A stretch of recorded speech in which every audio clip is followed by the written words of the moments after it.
माँ तू सबसे प्यारी है, माँ तू जग में न्यारी है। माँ तू सबसे प्यारी है, माँ तू जग में न्यारी है। अपने आंचल में रखना, अपने आंचल में रखना। हमें वरदानों से भरना।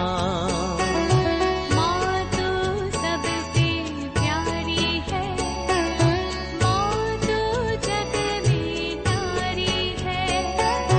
माँ तू सबसे प्यारी है, माँ तू जग में न्यारी है। Mr. Rajan Samuel, a great missionary in Hindi heartland, first class with distinction.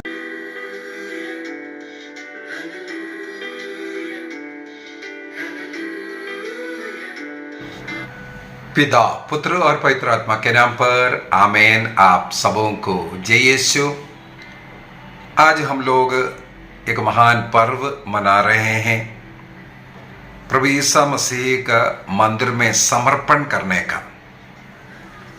Sant Lucas सुसमाचार अध्याय 2 वाक्य 22 से लेकर के 40 तक के वचनों में प्रभु ईसा मसीह को नियम के अनुसार मंदिर में अर्पण करने का और छुड़ाने का और शुद्धिकरण की प्रक्रिया, माता मरियम के शुद्धिकरण की प्रक्रिया करता हुआ, उसके लिए बलि अर्पित करता हुआ, और उस समय पर शिमोन और अन्ना वहां पर आते हैं, उनका मुलाकात प्रभु ईसा मसीह के साथ। ये 3 घटनाओं को इस पर्व के समय पर हम लोग मनन चिंतन करते हैं। लूक चैप्टर 2 वर्स 22 to 40 वचन के अनुसार कैथोलिक कलीसिया आज के दिन अर्थात क्रिसमस से 40 दिन के बाद ये पर्व को मनाते हैं। आज क्रिसमस से 40वां दिन है, क्योंकि मूसा के नियम के अनुसार लेवी ग्रंथ अध्याय 12 वाक्य 1 से लेकर के 8 तक अगर हम पढ़ेंगे, वहां पर कुछ नियम दिया है। बच्चे को जन्म देने के बाद यदि वह लड़का है तो जन्म लेने का 1 सप्ताह के लिए उस स्त्री को अशुद्ध माना जाता है। इसके बाद 33 दिन, लड़कों के लिए 33 दिन, अर्थात कुल मिलाकर के 40 दिन के बाद शुद्धिकरण का समय है। माँ का शुद्धिकरण प्रक्रिया, मंदिर में जाना पड़ता है, वहां बलि अर्पित करना पड़ता है, इस प्रकार। और जन्म लेने वाला बच्चा अगर पहलौठा है और लड़का है, उसको प्रभु के लिए अर्पित किया जाता है। इस कारण प्रभु को मंदिर में लेके आते हैं। एक प्रकार से अगर हम देखें, ईसा मसीह स्वयं ईश्वर है, उनको ईश्वर के लिए मंदिर में अर्पित करने का और छुड़ाने का जरूरत नहीं है। और इसी प्रकार माता मरियम निष्कलंक गर्भागमन उनका हुआ है, और उनका गर्भधारण एवं प्रसव ईश्वर की इच्छा के अनुसार पवित्र आत्मा की सहायता से हुआ, साधारण रीति में नहीं। इस प्रकार वो अशुद्ध नहीं हुई है, उनको शुद्धिकरण की प्रक्रिया की कोई जरूरत नहीं है। फिर भी मूसा के नियम के अनुसार उस नियम को मानते हुए माता पिता अपने बेटे को लेकर यरूशलेम जाते हैं। शुद्धिकरण प्रक्रिया और समर्पण का प्रक्रिया ये समाप्त करते हैं। हम लोग अध्याय लूकास का सुसमाचार अध्याय 2 वाक्य 22 से 24 तक के वचनों में यही पढ़ते हैं। जब मूसा की संहिता के अनुसार शुद्धिकरण का दिन आया, अर्थात 40वां दिन में, इसलिए क्रिसमस को हम लोग 25 दिसंबर को मनाते हैं। और 2 फरवरी को 40वां दिन में प्रभु का मंदिर में समर्पण का प्रेजेंटेशन ऑफ लॉर्ड ये हम लोग मनाते हैं। वे बालक को प्रभु को अर्पित करने के लिए यरूशलेम ले गए। वही मैंने बोला, लेवी ग्रंथ अध्याय 12 वाक्य 1 से 8 तक वचनों में ये हम लोग पढ़ सकते हैं। क्या नियम है? अगर बालक का जन्म हुआ है, जैसे मैंने बोला है 40 डेज है, 40 दिन। इसके बाद आगे लिखा है वाक्य 23 में, जैसा कि प्रभु की संहिता में लिखा है। देखो अगला एक और नियम लिखा, उसके अनुसार हर पहलौठा बेटा प्रभु को अर्पित किया जाए। निर्गमन ग्रंथ अध्याय 13 वाक्य 2 के अंदर हम लोग ये पढ़ सकते हैं, और वाक्य 11 से 15 तक वचनों में भी हम लोग ये नियम पढ़ सकते हैं। तो मूसा नबी के द्वारा प्रभु ने आदेश दिया। निर्गमन ग्रंथ अध्याय 13 का मतलब क्या हुआ? इस्राएली लोग मिस्र देश की गुलामी से वहां से निकलने के पूर्व में हमें मालूम है 10 विपत्तियां, फरो मिस्र देश के राजा अपने हृदय को कठिन करते रहे, इस्राएलियों को अपनी ईश्वर की आराधना करने के लिए नहीं छोड़ रहा था। तभी ईश्वर ने वहां पर 10 विपत्तियां, और 10वां विपत्तियां मिस्र देश के राजा से लेकर के वहां के सब लोगों का पहलौठा पुत्र का मृत्यु हुआ।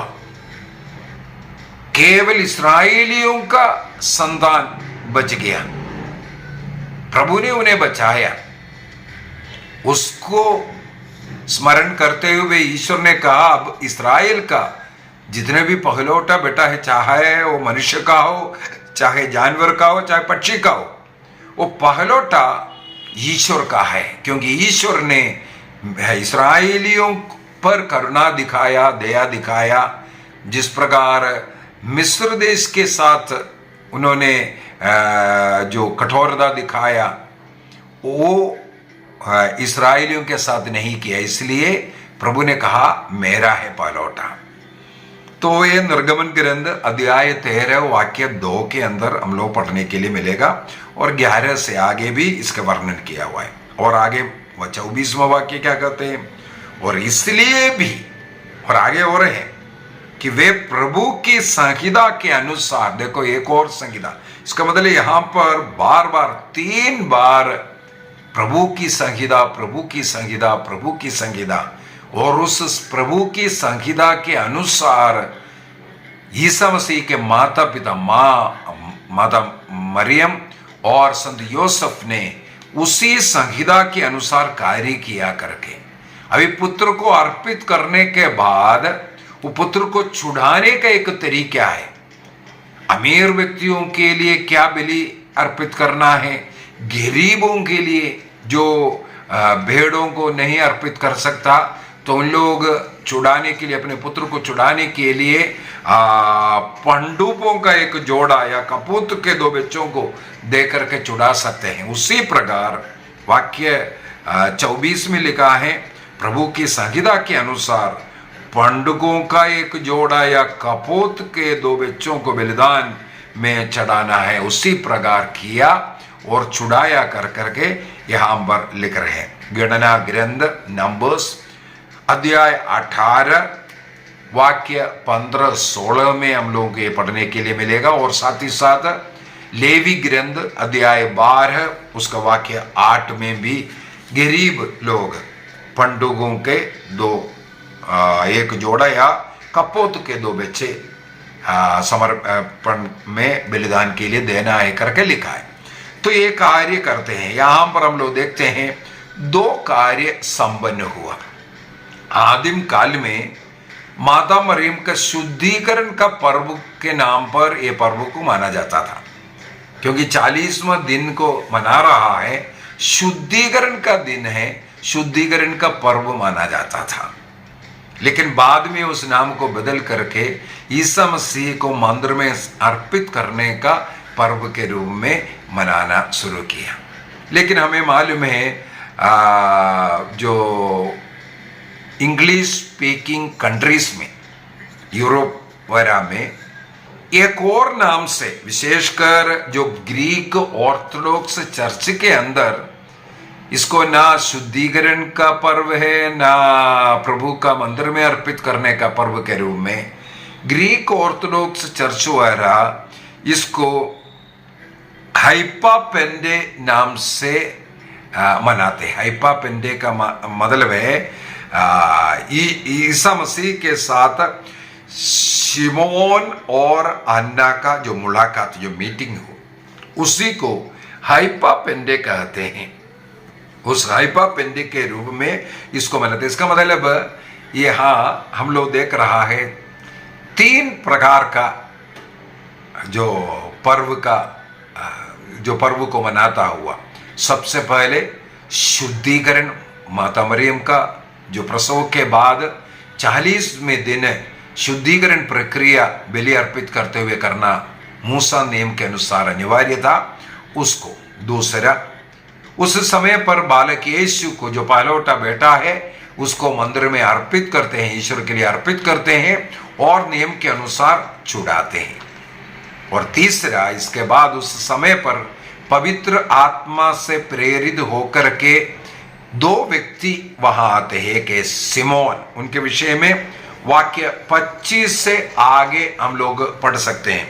वाक्य 25 में ऐसा लिखा है, उस समय यरूशलेम में सिमोन नाम के एक धर्मी तथा एक भक्त पुरुष रहता था करके।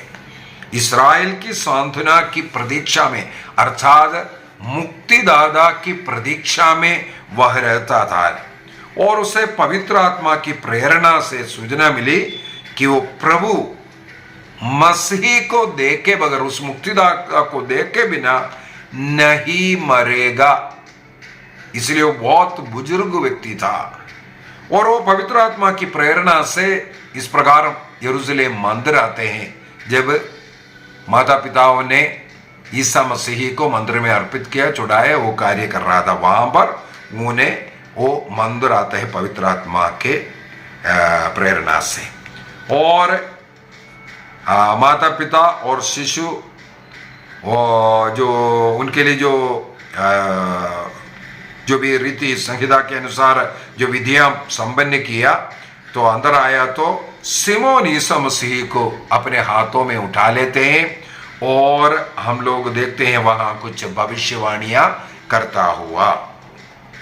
और वो कहते हैं, प्रभु अब तुम अपने वचन के अनुसार अपने दास को शांति के साथ विदा दीजिए, क्योंकि मेरे आंखों ने उस मुक्ति को देखा, ईसा मसीह को मुक्तिदाता के रूप में वहां पर वो भविष्यवाणी करते हैं, घोषणा करते हैं। इसके बाद बालक के विषय में वो कुछ भविष्यवाणी और कर रहा है, जिसे तूने सब राष्ट्रों के लिए प्रस्तुत किया है। यह गैर यहूदियों के प्रबोधन के लिए ज्योति है और तेरी प्रजा इस्राएल का गौरव। यहां पर एक ध्यान देने वाली बात, वाक्य 32 में लिखा है, गैर यहूदियों के प्रबोधन के लिए यह ज्योति है करके। इसलिए आज के दिन में इस पर्व मनाते हुए अनेकों प्रदेशों में, देशों में कैंडल्स को ब्लेस किया जाता है। इसलिए आज के मिस्सा बलिदान को कैंडल मास भी कहते हैं। कैंडल मास, कैंडल मास बोलने का कारण यहां है, लूकस का सुसमाचार अध्याय 2 वाक्य 32 के अंदर सिमोन की भविष्यवाणी में कहते हैं कि ये गैर यहूदियों के प्रबोधन के लिए ज्योति है, उस ज्योति को दर्शाने के लिए। और मुझे ये पढ़ने के लिए मिला, संत पापा सर्जियस फर्स्ट ने 7वीं सदी में रोम में उन्होंने आग्रह किया जो कैंडल लाइट प्रोसेशन करने के लिए, इस पर्व के दिन कैंडल लाइट प्रोसेशन, और अनेकों प्रांतों में इस दिन पूरे वर्ष में चर्च के अंदर जितने कैंडल्स का जरूरत है उसकी आशीर्वाद देने वाला जगह है। और घरों में प्रार्थना के लिए लोग कैंडल्स लेकर के आते हैं और आज के मिस्सा बलिदान के समय पर उसको ब्लेस कर करके दिया जाता है। इस प्रकार कैंडल्स का ब्लेस करने वाला दिन होने के कारण इसको कैंडल मास भी कहते हैं। इसका मतलब चार नाम मिल गया। एक माता मरियम का प्यूरिफिकेशन का, शुद्धिकरण का पर्व, दूसरा ईसा मसीह का मंदिर में समर्पण करने का दिन, और तीसरा शिमोन और अन्ना यीशु के साथ जो मुलाकात, जो मीटिंग होने वाला हाइपापेंडे, ग्रीक भाषा में, ग्रीक ऑर्थोडॉक्स चर्च वाले में उसको हाइपापेंडे कहते हैं, मुलाकात, मीटिंग का जो फीस्ट के रूप में। और चौथा ये ज्योति का, क्योंकि गैर यहूदियों के लिए ज्योति का विषय है, इसलिए कैंडल्स का प्रोसेशन होना या कैंडल्स का ब्लेसिंग करना ये एक विशेष समय है, तो इसलिए उसको कैंडल मास भी कहा जाता है। मुझे पढ़ने के लिए मिला ये जो पर्व है, हमें मालूम है आदिम काल में क्रिश्चियों के ऊपर बहुत अत्याचार हुआ। 313 में सम्राट कॉन्स्टेंटाइन के द्वारा क्रिश्चियों को आज़ादी दे रहा है। इसके बाद उनकी माँ हेलेना होली लैंड जाते हैं, वहाँ पर क्रिस्त से संबंधित जुड़े हुए जगहों को ढूंढते हैं। क्रूस को फाइंड आउट किया, जहाँ उनका खबर बना था वहाँ, और वहाँ पर होली सेपल्कर जो गिरजाघर बनाना, और आगे क्रिश्चियों का अनेकों चर्च सम्राट कॉन्स्टेंटाइन के द्वारा निर्माण किया हुआ, ये इतिहास में हम लोग पढ़ सकते हैं। तब 380 में एक स्पेनिश वुमन वो विजिट किया, यरूशलेम तीर्थ यात्रा में गया था। उनका नाम है इगेरिया। इस इगेरिया नाम के स्पेनिश तीर्थयात्री, उनके तीर्थ यात्रा का पिलग्रिमेज का जो डिटेल, जो बुक जो लिखा हुआ है उसमें लिखा है कि वह यरूशलेम में होली सेपल्कर चर्च के अंदर पवित्र मिसा में भाग लिया और प्रभु का मंदिर में समर्पण का पर्व उस दिन मनाते हुए वहां पर कैंडल ब्लेस किया हुआ है। और इस प्रकार का एक पर्व कई वर्षों से उनके उस किताब के अनुसार 350 से वहां पर जब गिरजा बनाया गया तब से इस पर्व को मनाते आ रहे हैं करके। तो इगेरिया के स्पेनिश तीर्थयात्री, उनके अनुसार ये यरूशलेम में ये पर्व आदिम काल से मनाते आ रहे हैं। और एक दस्तावेज हमें मिलेगा 542 में, जब सम्राट जस्टिनियन कॉन्स्टेंटिनोपल का सम्राट था, वहां पर प्लेग, हमें मालूम है अनेकों बार इस प्रकार का प्लेग बीमारी अनेकों लोगों को मृत्यु का कारण बनता था। तो 542 में उनके शासन के समय पर एम्परर जस्टिनियन सम्राट के समय पर इसी प्रकार का एक बहुत बड़ा प्लेग हुआ, और प्रभु के करुणा दया से ये प्लेग समाप्त हुआ, बहुत ज़्यादा लोगों का मृत्यु नहीं हुआ। इसलिए सम्राट जस्टिनियन ने ये 2 फरवरी को प्रभु यीशु मसीह का मंदिर में समर्पण का पर्व को मनाने का आदेश पूरे कॉन्स्टेंटिनोपल के चर्च को दिया करके मुझे पढ़ने के लिए मिला।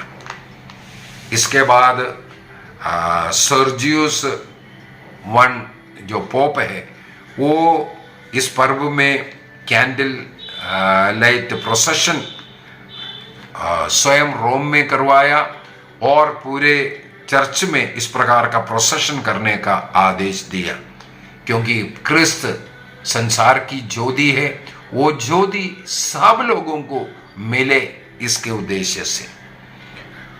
और इस पर्व को आदिम काल से अपने पापों के लिए पश्चाताप करना, प्रायश्चित करना, इस प्रकार पश्चाताप पाप से जोड़ करके ही देखा जाता था, ताकि हम अपने जीवन प्रभु के लिए समर्पित किया, बपतिस्मा ग्रहण के, लेकिन उसके अनुसार जीवन नहीं जी रहा है, इसके लिए पश्चाताप करने का एक अवसर के रूप में इसको मनाता भी था।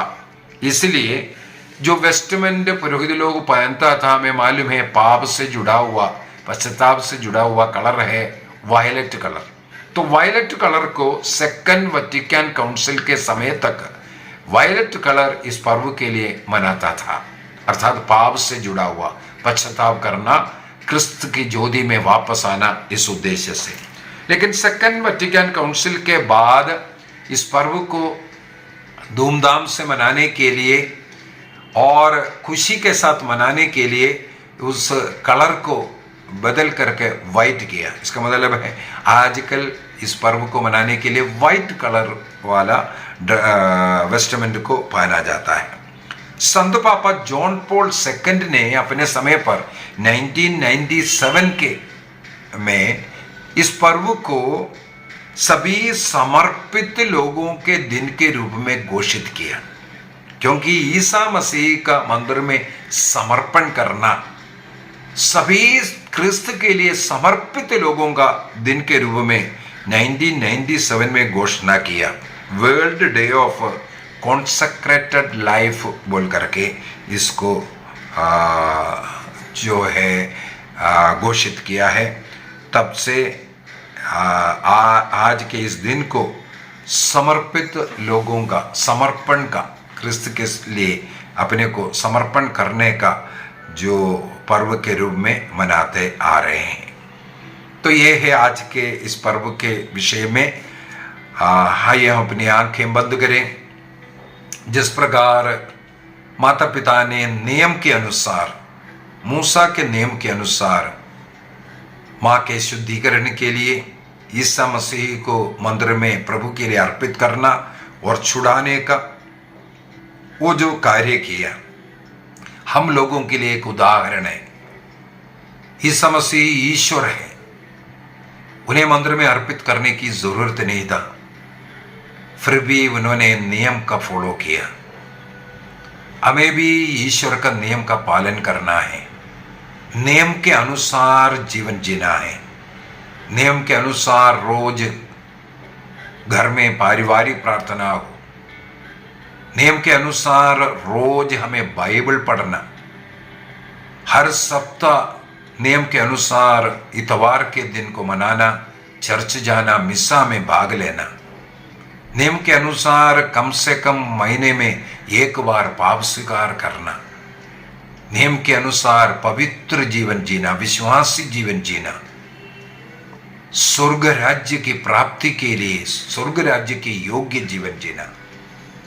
हमें ऐसे एक नियम बनाना है, निर्णय करना है, पवित्र बाइबल के अनुसार जीवन जिएंगे। और हम अपने संतानों को, जैसे माता पिता, ईसा मसीह के माता पिता ने पुत्र ईसा मसीह को नियम के अनुसार पालन पोषण किया, नियम के अनुसार 8वें दिन खतना किया, नियम के अनुसार यरूशलेम मंदिर जाकर के उन्हें समर्पित किया, नियम के अनुसार हर वर्ष माता पिता यरूशलेम मंदिर पर्व मनाने के लिए जाता था, उन्हें भी लेकर के जाता था। उस बालक यीशु में वो एक आदत हो गया। आगे हम लोग देखते हैं यीशु मसीह बड़े हो गया, प्रथा के अनुसार वो यरूशलेम मंदिर जाना शुरू किया। बचपन से माता पिताओं से जो आदत मिला, रोज घर में 1 घंटे का पारिवारिक प्रार्थना करने का आदत बच्चों में डालना, रोज बाइबल पढ़ने का आदत बच्चों में डालना, सत्य, ईमानदारी, पवित्रता का जीवन जीकर इस प्रकार के एक जीवन जीने का आदत डालना निर्णय कीजिए। आज का पर्व हमें यही सब सिखाते हैं। प्रभु हम सबों को आशीष दे, पिता, पुत्र और पवित्र आत्मा के नाम पर आमीन। आप सबों को जय यीशु।